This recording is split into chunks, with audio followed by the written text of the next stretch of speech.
Now to a story that everybody's talking about. Big changes could soon be in store for the Jacksonville Landing. So the city announced a multi-million-dollar settlement to reclaim the property and to tear it down. Some people are for it, others are against it. And as On Your Side's Eric Alvarez explains tonight, caught in the middle of all of this are the business owners. Eric is live tonight at the Landing to explain. Eric?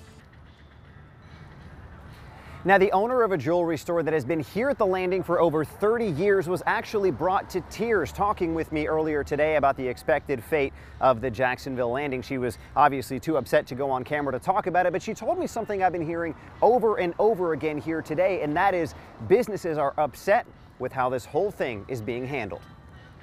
It did come as a surprise. Adam Molesky is the president of the Art Center Cooperative. He found out the city plans to tear the Landing down just like everyone else on the news and on social media. We don't get much advance notice of these kind of cataclysmic events. The cooperative runs a gallery at the Landing and recently invested thousands of dollars in a separate showroom. It's an investment that likely won't pay off, as Wednesday the city announced a plan to reclaim the property from Jacksonville Landing Investments and tear it down.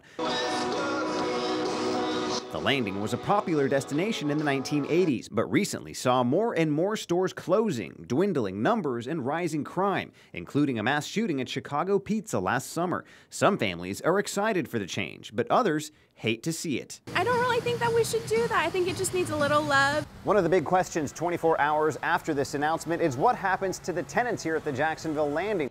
I feel like they should be given some funding, maybe. An ordinance set to be introduced into the city council next week sets aside $1.5 million for lease termination, relocation costs, and other expenses. But we don't know what any of that means. They also don't know how long it will take for the legislation to make its way through City Hall or how long they have left before demolition. And in the meantime, they all have to find a way to stay afloat. With this word going out about it being settled and sold and bulldozed or raised or whatever, people are going to think it's closed and stop coming.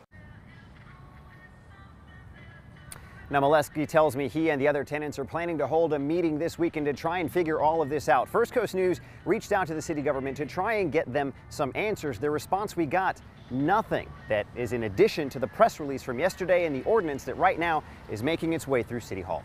Live at the Landing, Eric Alvarez, First Coast News, On Your Side. A lot of questions, Eric. Thank you. And we have more on the Jacksonville Landing, including what it could possibly become. You can find that information on firstcoastnews.com.